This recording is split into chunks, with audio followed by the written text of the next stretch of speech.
वैदिक पर्सपेक्टिव के इस YouTube चैनल को सब्सक्राइब करें, वीडियो को लाइक व शेयर करें।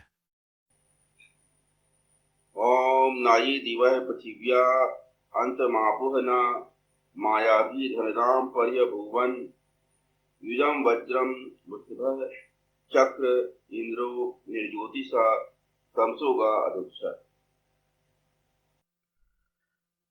नहीं प्राप्त किया जिन्होंने स्वर्ग और पृथ्वी का अंत, नहीं किया प्रज्ञाओं द्वारा धन देने वाली का सर्वतः तिरस्कार। युक्त को वज्र किया वृषभ ने, इंद्रियों को वश में करने वाले ने निरंतर दोहन किया ज्योति पूर्वक अंधकार की गमन की जाने योग्य का। ये ऋग्वेद के 10वें मंडल के 33वें सूक्त का 10वां मंत्र है। इस मंत्र का भाष्य चल रहा था। सब जो है वो वज्र को युक्त करता है, जोड़ता है। तात्पर्य ये है कि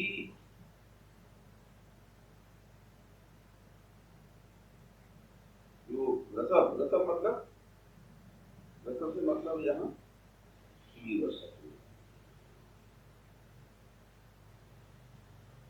रसम का दूसरा तो जाति, परंतु जो यहाँ जो तात्पर्य है वो है वीरवश।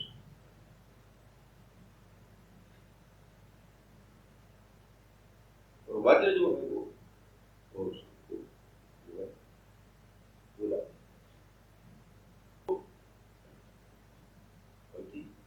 एक रूप लिए तो स्थान और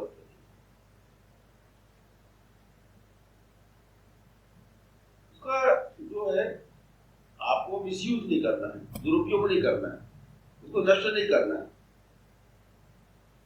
क्योंकि वो जो है कीमती चीज है, क्योंकि उसमें क्रिएशन की शक्ति है, इसलिए उसका महत्व समझना। तो जो हिंदू धर्म का जो चतुष्पुरुषार्थी जो व्यवस्था है, वो चतुष्पुरुषार्थी व्यवस्था जो है वो पूरी तरह तब वर्किंग में आ सकती है जबकि उस हिसाब से व्यक्ति का माइंड सेट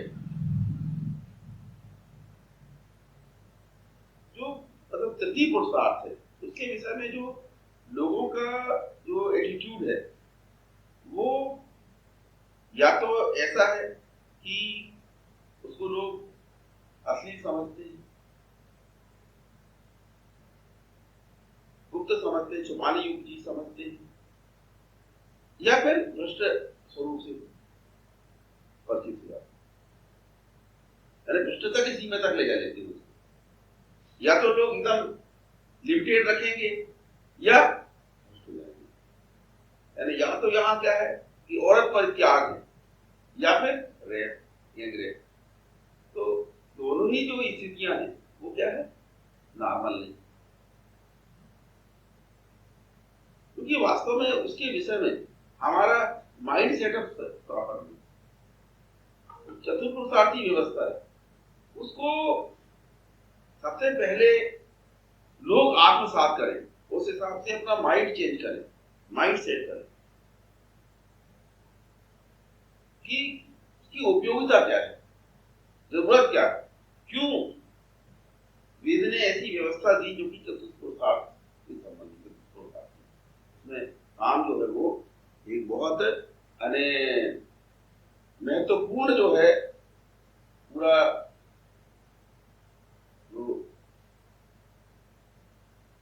25 वर्ष आपको उसमें देना है ना।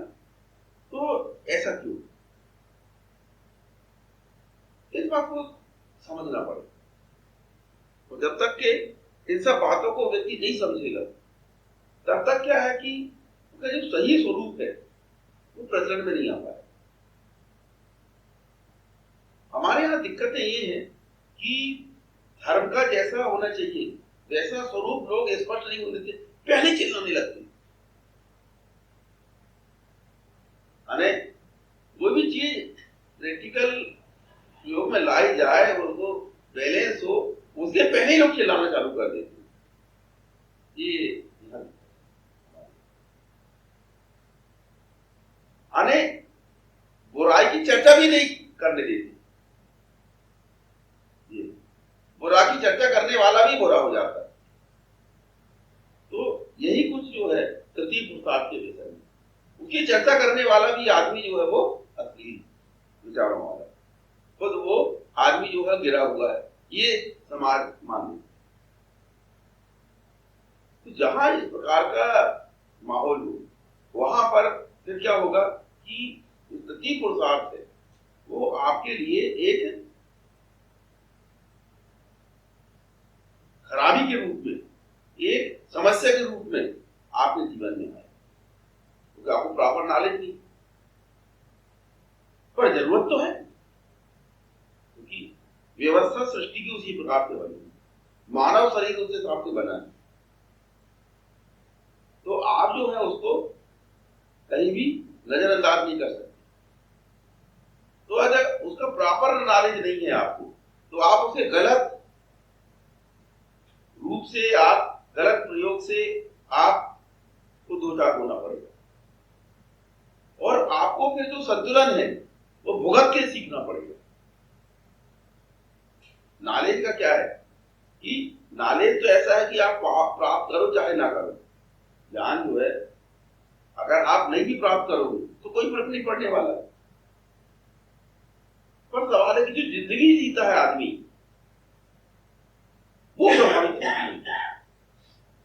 जैसे एक पढ़े लिखे व्यक्ति की और एक अनपढ़ की जिंदगी में अंतर होता है, वैसे ही एक ज्ञानवान और अज्ञानी की जिंदगी में भी अंतर होता है, उनके जीवन में बहुत बड़ा अंतर रहता है। ज्ञानवान बहुत सी चीजों को बगैर भुगते सीख लेता है, क्योंकि पढ़ता लिखता है, समझता है चीजों को कि क्या करना चाहिए क्या नहीं करना चाहिए। और अज्ञानी क्या होता है कि भुगत के सीखता है। अगर वो ज्ञानवान होता तो उसको उतना ज्यादा भुगतना पड़ा होता, और अब उसने ज्ञान हासिल नहीं किया। तो तृतीय पुरुषार्थ का जो संतुलित स्वरूप है, अगर आप उसकी भी चर्चा नहीं करने दोगे, वो भी डिस्कस नहीं करने दोगे, तो फिर आपको उसके बुरे रूप से उसको भुगतना पड़ेगा, और समस्या के रूप में आप उसको फेस करना पड़ेगा। तो जीवन में समस्याओं को बढ़ाना कोई बुद्धिमत्तापूर्ण कार्य नहीं, क्योंकि कुछ प्रॉब्लम तो स्वयं आती है, स्वयं आती है, और कुछ प्रॉब्लम हम अपने आप क्रिएट कर रहे हैं। तो हम कोई बुद्धिमान आदमी, हम अपने जीवन में कुछ समस्या खड़ी कर रहे हैं। तो हमारा जो एटीट्यूड है वो किसी प्रकार भी बुद्धिमत्तापूर्ण नहीं कहलाता, इसलिए उसका सही जो स्वरूप है उससे परिचित होने की जरूरत है, और उसको डिस्कस करने की जरूरत है, चर्चा करने की जरूरत है। उस विषय में सृष्टि के नियम क्या है, व्यवस्था क्या है, इन सब बातों को समझने की जरूरत है। पर सिरे से ही पूरी चर्चा ही अभी मान के और लोग बैठे ये असली है, तो क्या होता है प्रॉब्लम। और जो आज तो स्थिति है, पुरुष औरत के जो संबंध बिगड़े हुए हैं, नॉर्मल नहीं है, अपराध हो रहे हैं, सेक्स अपराध हो रहे हैं, नग्नत्ववादी व्यवस्था चल रही है, न्यूडिस्ट लोग हैं, गे, और जो इसके साथ साथ कई चीजें जो चल रही है, बहुत सारे सेक्स अपराध जो है चैनल्स में जो चल रहा है, इतने साइट है अश्लीलता वाली, नग्नता वाली, अगम्य गमन का स्टोरी है, इस सब जो पूरा मटेरियल आप देखोगे तो दिमाग भक्त उड़ जाएगा आपका, इतने ज्यादा गड़बड़ी है। तो वो सब इसीलिए, इसी कारण मत करने तो और फिर आप इसको नहीं रोक पाओगे। गैंग रेप हो रहे